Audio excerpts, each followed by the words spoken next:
মুখে পানি দিতে দিতে আপন বিদায় নেই, তবু নাহি ভয় ভয় করিবার শক্তি দাও দয়াময়।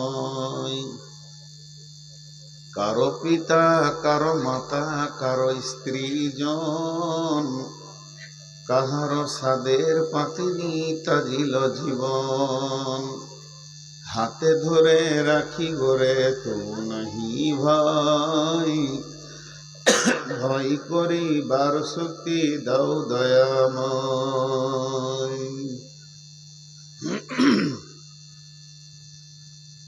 মশা ঢুকে গিয়েছে গলায়, খুব কষ্ট হয়েছে। শ্রদ্ধেয় আজকের সবার সভাপতি, উপস্থিত আমার সামনে দিনদার ইমানদার মমিন ভাই সকল, এবং পর্দা থেকে সুন্নেওয়ালি মোমেনা মা ও বোনেরা, প্রশংসা, গুণগান, গণকীর্তন সবকিছু আল্লাহর।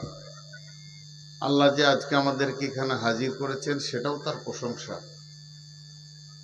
এবং কোরআন হাদিসের কথা বলা এবং শোনার একটা সুযোগ করেছেন, এটাও আল্লাহর প্রশংসা।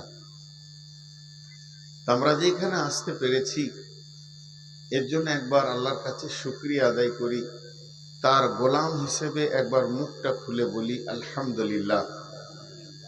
দুরুদ ও সালাম বর্ষিত হোক আখিরি নবী নবী মুহাম্মদুর রাসূলুল্লাহ সাল্লাল্লাহু আলাইহি সাল্লামের উপর। আল্লাহুম্মা আমিন, আল্লাহুম্মা সাল্লি আলাইহি, আল্লাহুম্মা বারিক আলাইহি। আমি আপনাদের সামনে যে বিষয়টা ধরেছি খুব গুরুত্বপূর্ণ বিষয়। আজকের এই মাহফিলটা আমাকে খুব ভালো লাগছে। কেন ভালো লাগছে, কি দেখে ভালো লাগছে? পশ্চিমবঙ্গে যতগুলো মাহফিল করছি, ছোট মাহফিলের স্বাদ আলাদা। হইচই নাই, লাফালাফি নাই, চিল্লাচিল্লি নাই। যে কটা লোক বসে আছে শোনার জন্যই বসে আছে। আর আমি আমার মাবুদকে সামনে রেখে দুটি আয়াত পড়েছি। মা বোনদেরকে বলছি, হে আমার মা বোন, মুখ খুলেন না, একটা একটা ঘন্টা একটু চুপ থাকেন। সারা জীবন তো মুখ চালিয়েই গেলেন, দু একটা ঘন্টা যদি একটু চুপ থাকেন তা আপনারা কিছু পাবেন বলে আশা করছি।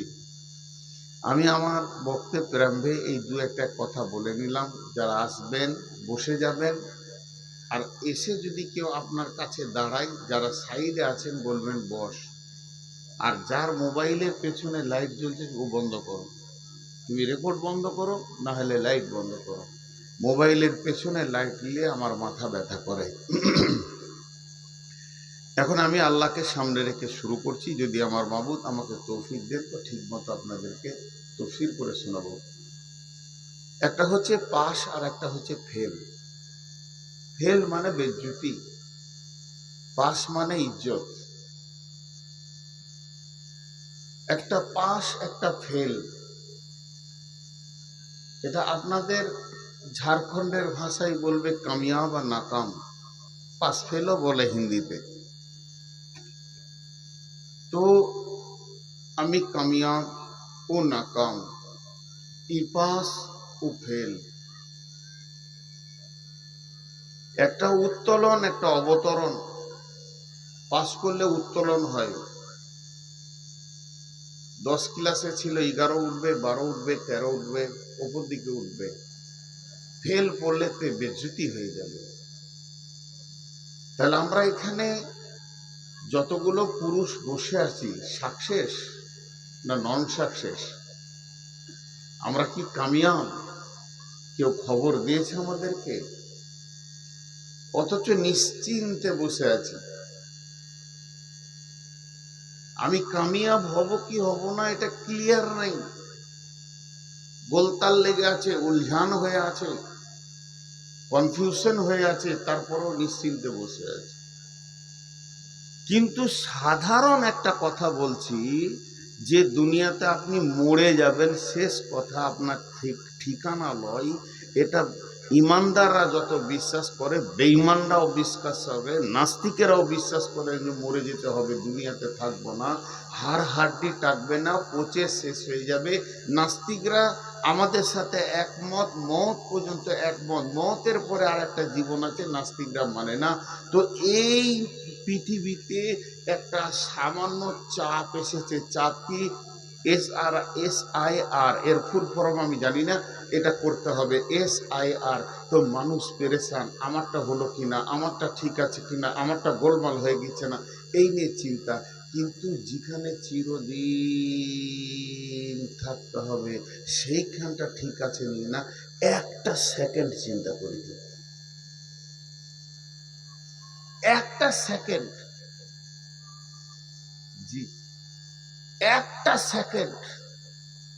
20 বছর, 30 বছর, 40 বছর, 50 বছর বয়স, 50 বছরে কতগুলো ঘন্টা হয়, কতগুলো দিন হয়, কতগুলো ঘন্টা হয়, কতগুলো সপ্তাহ হয়, কতগুলো মাস হয়, কতটা মিনিট হয়, 50 বছরে কতটা সেকেন্ড হয়, সব ফেলে দিয়ে 1 সেকেন্ড চিন্তা করেছি যে আমি সাকসেস না নট সাকসেস, আমার পেপারস ঠিক আছে কি না, এখন দেখছি আধার কার্ড ঠিক আছে কি না, আই কার্ড ঠিক আছে কি না, প্যান কার্ড ঠিক আছে কি না, ব্যাঙ্ক অ্যাকাউন্ট ঠিক আছে কি না, আইডেন্টিফাইগুলো সব ঠিক আছে কি না, ভোটার লিস্টের নামটা ঠিক আছে কি না, যতটা পেরেশান হচ্ছি একটা বেঈমান সরকারের হুঙ্কারে, ও মেরেই ফেলে দেবে, গুলি করে মাটি হয়ে যাব। কিন্তু যিনি আমার রব, যার হাতে আমার জান, যার হাতে আমার রুজি, যার হাতে আমার হায়াত, যার হাতে আমার মত, যেখানে চিরদিন থাকবো। আজকে মোদি যদি আমাদেরকে বের নাও করে দেয়, 100 বছর কেউ থাকবে না, নিজে নিজে কেটে পড়বে। 100 বছর কেউ থাকবে না, নিজে নিজে কেটে পড়বে। তারপরও এই পেপারসটা নিয়ে যত চিন্তা করছি, মরার পরে পেপারস নিয়ে কোনো চিন্তা নাই। পাস করব, পাস করব, কি জানি পাস করতে পারি না, নামাজ তো পড়ি না, কি করে পাস করব? আল্লাহ রস্তে দিছি, এই পাকুর ইসলামপুর ধুলিয়ান এলাকার লোক, আমার নিজের লোক, হাত দুটা ধরে বলছি 10 মিনিট আমার বায়ান শুনে বাড়ি চলে যাবেন, কেউ থাকবেন না। বন্ধু, কে পাস কে ফেল কে বলবেন? আল্লাহ বলবেন। আল্লাহ যদি বলে পাস, কোনো চিন্তা নাই। আল্লাহ যদি বলে ফেল, চিন্তার শেষ নাই। আমার বাপ বলে যদি পাস, আমার মা যদি বলে পাস, গাঁওওয়ালা যদি বলে পাস, টোলাওয়ালা যদি বলে পাস, এলাকাবাসী যদি বলে পাস, MLA যদি বলে পাস, MP যদি বলে পাস, প্রধানমন্ত্রী যদি বলে পাস, বিশ্বে মানে 800 কোটি, 850 কোটি যদি আপনাকে বলে পাস, তোর জীবনটা সাকসেস, কোনো লাভ নাই। আল্লাহ যদি বলে তুই ফেল, আর আল্লাহ যদি বলে তুই পাস, তা পৃথিবীতে 850 কোটি যদি আপনার গায়ে থুতু ফেলে দেয়, কোনো চিন্তা নাই, পাস। ওই জীবনটা হলো আসল